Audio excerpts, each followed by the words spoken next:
Have you followed what Standard Capital is doing? Their YC for Series A. You like apply to a funding cycle, right? Two of these guys, Dalton Caldwell and Paul B. Paul was like an original founder of YC. Dalton was a longtime kind of beloved partner at YC.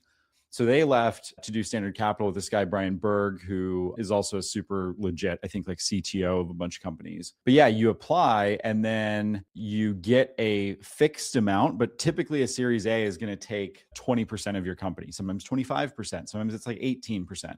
So when you see these Series A's, usually it's like, we've raised 20 million at a $100 million valuation.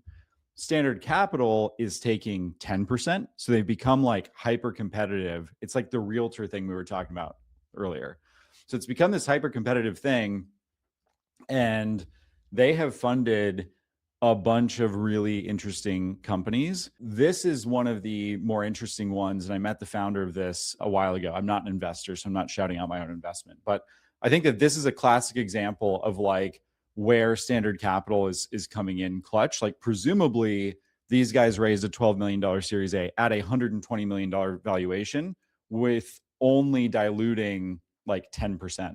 Now, what this allows for is with like Andreessen or CRV to participate alongside, because I think the problem was that these Series A firms were coming in, taking 20%, and then they were also like elbowing other firms out of the funding round. So now that they've only sold presumably 10%, they can bring in like Andreessen alongside, CRV alongside, YC alongside. These guys I've heard have grown like crazy. I always wonder like what this revenue growth actually looks like, but 19x obviously in 12 months is insane. Even if you're starting from a very small number, it's like insane to compound that quickly. This has already gotten like 1.2 million views, which I don't even understand how that's happened, but shout out to them. Really solid launch video. And the actual product, I was looking at it earlier, is pretty sick. I think that everybody, when they're first building a company, is so focused on these tasks for individuals, coordinating the efforts of entire teams. Way harder to build a product that allows like Microsoft's finance team to like automate a bunch of stuff that they're working on together.